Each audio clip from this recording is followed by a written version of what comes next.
Alahayanawa, Yahweh, Ahad, Shema, Yashala, Yahweh, Alahayanawa, Yahweh, Ahad, Shema, Yashala, Yahweh, Alahayanawa, Yahweh, Ahad.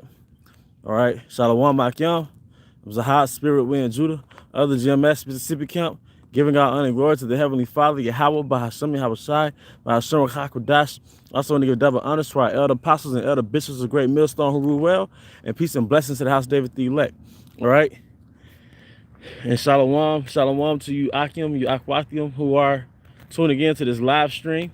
All right, here for the daily edification. All right, whether it's through me or through the other elder apostles and other brothers of Great Millstone. Okay. And what I want to go into today is basically a live stream that came by way of watching Kevin Samuel's videos about something to the effect of family of freedom or freedom over family. And it basically resonated with me because that's something that I've realized recently with dealing with Eve, man, that basically they chose, all right, freedom, all right, over building their nation, all right? Because there are certain things between a man and a woman that you are not supposed to tamper with. As King Solomon said, there's one thing that he didn't understand, and there was a way between a man and his maid. So Esau, Edom, all right, was never supposed to tamper with the spiritual union between a man and a woman. He was never supposed to tamper with the custom of a woman being married off at a marriageable age to one man.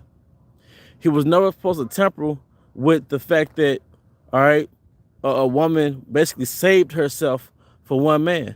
A woman was supposed to be a nourisher and a mother, all right? A woman's purpose, most of her purpose was in her gender, all right?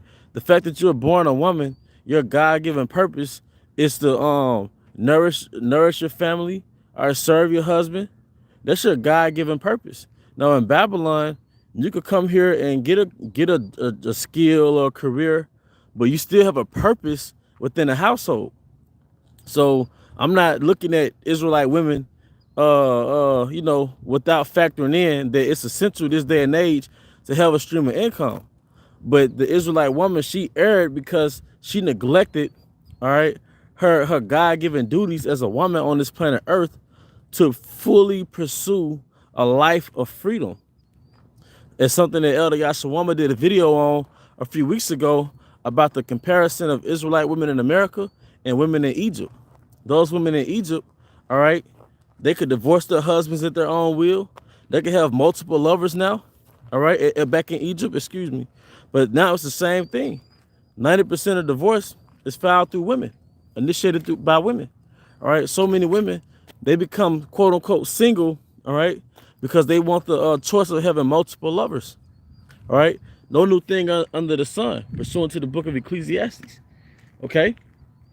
So, like I said, part of the overthrow, all right, and part of the downfall of our nation is that our women have fully neglected, all right, being a contributor, all right, to forwarding their race with their Israelite man. They've neglected that to fully pursue a life of liberty, all right? The reason why women delay so-called marriage, the reason why women delay having a family, whether they have children or not, but the reason why they delay that because marriage is esteemed down here in America, but freedom, careers, and liberty is esteemed up here. So to an Israelite woman, all right, really to get married at an early age, all right, will be selling herself short. But something that I've learned in Babylon, in America, that all women have husbands. All women have marriages. All women are married. But it's married to what? So in a woman's best years, all right, she's either married to the streets as a casual dater, as being single, which is really playing a harlot. She's married to the streets, or she's married to her career, or she's married to an actual man. But all women are married. And going back to Esau, and let me quote the scripture, Jeremiah 31:22, the Most High says that what? he's going to form a new thing in the earth. A woman shall compass a man. Okay? But going back to Esau tampering with nature, all right, because women, when they start to have that menstrual cycle, pursuing the 1 Corinthians, the 7th chapter, now there's time for her to get married, all right? Because her hormones are going to skyrocket and she's going to want to reproduce, all right? That's not for the sake of your lust.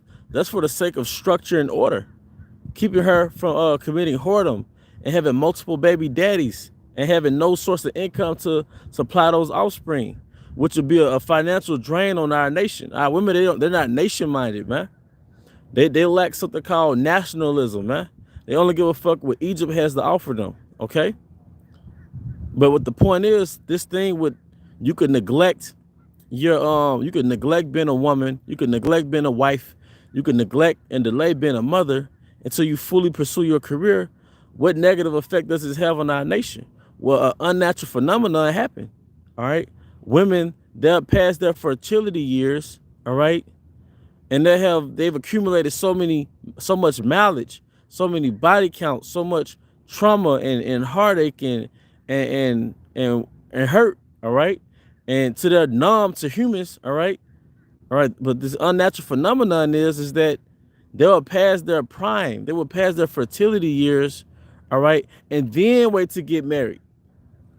An unnatural phenomenon is that you have women who are 30s or in their 30s and single. Women who are in their mid 30s, late 30s, early 40s and single. And they never had children. All right? That's an unnatural phenomenon. Now, truth be told, they've been married before. According to the scriptures, they've had several husbands. Like how Shah told that woman, you have 5 husbands. All right? Because those situationships you had, really those were your husbands. Those were so-called relationships, really those were your husbands. All right, your so-called those baby daddies, really those were your husbands. Those exes, those were your husbands. But this unnatural phenomenon is that women surpass their fertility years and wait till they get past their fertility years to start a family. Now they can't figure out why the man doesn't want to settle down with them, because social construct, which is what we are a part of, is social construct, the feminist movement, the ideologies that rule today's time. Social construct cannot dominate instincts, all right? Isn't a man's nature to be attracted to a younger woman, early 20s per se, okay? Not late 30s. Isn't a man's nature to want to plant his seed in fertile grounds? All right, not a woman who's already somebody else's baby mama. She got all these marks on her goddamn body. She's physically past her prime, but now she wants a husband, because that's the result of her choosing to neglect or delay building a family, all right, in place of what? Having liberty. But what does the scripture say about liberty? Pursuant to Sirach, I believe that's the 26th chapter. Give a wicked woman no liberty. It's like giving a woman, it's like giving water without boundaries, man. Something to that effect. Because a woman going off her own devices, she's going to be all over the place like spilled water. She has to have structure and order, all right, to protect her from herself. But this unnatural phenomenon is happening in America and ultimately on the planet Earth, is that not only women are delaying marriage, delaying having a family, all right, you also have on the flip side of the coin, women who they want to get a divorce so they could be free. Women who have gotten married and built a family in their 20s, all right? They've had children by one man, all right, sons and daughters by one man. But because of the seduction of the prospect of being free and being back on the sexual market and being embraced by different men, all right, that sound more alluring than having a family and raising a family, man. But now you have a large phenomenon of women, all right, who want to divorce their husbands. Why do you think they want to divorce their husbands, man? Because they want that freedom. These false narratives that being married is oppressive and all Israelite men, so-called black men, I just say black, Hispanic, and Native American, but they really target the Southern Kingdom in this particular thing. All so-called black men are just toxic, misogynistic, evil, and they have to be free from the constraints of being this repressed, oppressed housewife. All right, that's demonic, man. That's a false narrative because the Most High created that construct. All right. There are certain things that you don't tamper with in nature because that nation has to reproduce itself. If you're 35, and you're an entrepreneur and you're a woman, yet you don't have children, you pass your fertility years, then you die. Then you have an Israelite man on the contrary end. He can't find a wife. So he, in his mind, well, I'm not going to have children till I find a wife, although I can't find a wife. Then what happens? If everybody in a nation thinks like that, then your nation doesn't reproduce itself. The laws are a part of our heritage. They're put in place so our nation can reproduce the next generation. Freedom ain't free, man. All right. Going back to Isaiah, going to the scripture, Isaiah 32, rise you women that are at ease, man. You have all these safety nets and you have all these different avenues to go through to dodge being under the so-called black man. And one thing else, a lot of you are prideful towards the so-called black man. You think you're selling yourself short if you settle down with a so-called black man. You think you have a higher value because you're higher esteemed in Babylon, or you think you have higher value than a so-called black man. Okay, so-called black, Hispanic, and Native American man. You give your best version of yourself when you're in the faces of other nations of people, specifically Esau, Edom. All right, but you don't give your best version of yourself. You think that's an insult to you to make an effort to impress the so-called black man. Hence the hair bunny. You know? And one thing I notice about you Egyptian women, you Babylonian women, is that you have no problems being physically attracted to the so-called black man. You have no problems having sexual encounters to the so-called, what you got a problem is his leadership. You got a problem with being under the rules and the structure and order of the so-called black man. You don't want to be under the so-called black man because his ops, Esau, Edom, has freed you from the so-called black man.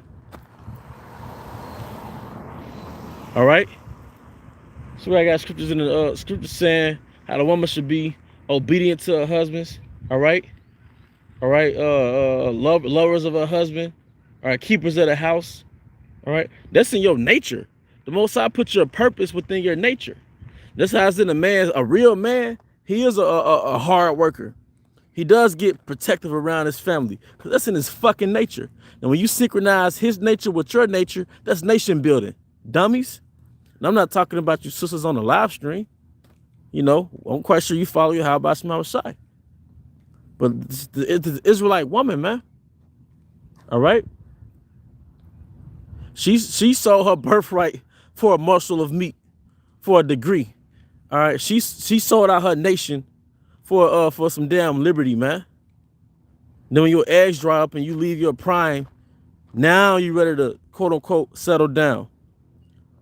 But let's see who really holds more value. All right. Most Israelite women, they've replaced their marriage market value for their sexual market value, but they want to use their sexual market value to get married. Now, the key word in sexual market value or marriage market value is the word value. Okay, you're physically attractive. All right, you go on the internet and you know how to take the right pictures and pose yourself to where you sexually entice men. But guess what? The thing you're promoting, all 4 billion women on the planet have the same thing. So how can it have value if the so-called Asian woman has breast, vagina, and a butt? The so-called Arab woman has breast, vagina, and a butt. All right. The so-called Hamitic woman has a breast, vagina, and a butt. All right. The Northern Kingdom women have breast, vagina, and a butt. So how can it have value if all 4 billion women on the planet have that? The fact that you're wearing clothes that expose it does not make it more valuable. As opposed to what they call a high value man, only 10% of men make 6 figures. So that has value because 90% of men don't have that type of income. How on the contrary end, all women have what you're advertising as what you think is a marriage market value. All right. So how can your, but I'm saying that to say a lot of you Israelite women, you think you're better than the Israelite man. And you think you settled for the Israelite man. No, if the Israelite man gets with you, he's settled. If you pass your prime, he's settled. If you have someone else's children, he's settled. If you're overweight, he's settled. Because we just broke down to you what the value was and what the Israelite has to offer. The Israelite woman has to offer in year 2021 is nothing more than what all women have. And that's their body. If only thing you, that's why the scripture says a harlot should be counted as spittle. If the only thing you have to offer is your physical attraction, all right, you are a harlot and you are a spittle, because you have women who look just as physically attractive to as you, all right, without the fake eyelashes, without the lace fronts, who will be happy to work in union with an Israelite man, who will be happy to be submissive to an Israelite man, who will be happy to remind the Israelite man that she's glad that he's in her life. A lot of you women, you get with the Israelite man, you put him in plantation mode, man. You belittle him. It isn't your spirit to do that, man. All right? You know? But that's why I said Isaiah 4:1, all right? 7 women should cleave to one man. What's going to manifest is going to make an innumerable amount of women, because that's what the word 7 means in biblical terms. It's an innumerable amount of women who are going to cleave to one man. All right? Because their power going to shift. All right? It's going to be a power shift. When Esau loses his power and there's an economic collapse, the Most High is going to show his power. And the Most High is going to show you who he's dealing with. Women going to gravitate to power. All right? Then you're going to see where your real value stands when you have to compete with dozens of women, hundreds of women, for a spot that the brother might only have for 5 women. He might only have enough room to house 5 women, but it's hundreds of women headed towards that brother. All right. Now we're gonna see where your value lies, man. Because guess what? All the women that's gonna be knocking on the door, they're gonna have breasts, they're gonna have a butt. They probably got they probably become sexually acclimated to where they know how to sexually please a man. They don't give a damn about that. When you thinking like a nation, when you nation building, when you thinking like a king, you're not looking for prostitute skills with a wife. Come on, Eve. We're gonna see where your real value lies, man. But this is the result of being bamboozled out of your heritage. This is the result of being deceived out of your womanhood. You've mastered the art of going into these colleges and getting into these sororities and typing real fast on a computer, all right, and being a robot for Esau. But you did all that just to overthrow your nation. So yeah, you got the PhD in the family, but your nation losing. All right. So how are we gonna force the next generation, all right, with this mindset? And we're not. But 2/3 of our people are gonna be put to death. And a majority of Israelite women in America are gonna be put to death, man. Because they have no use for the kingdom to come, man. All right. Yahweh Shai has no use for them in his kingdom, man. But hey, with that, you know, I want to say Barak Yahweh, Barak Yahweh Shai. Hey, Barak Yahweh, Barak Yahweh Shai, Barak Yahweh, Barak Yahweh Shai, by Hashem Kakudash. I'm going to give double honors once again to our elders. Our elders are great millstones and elder bishops and great millstone who rule well. All right, peace and blessings to the house of David the elect. And with that, Abba Baal coming out, Shalom.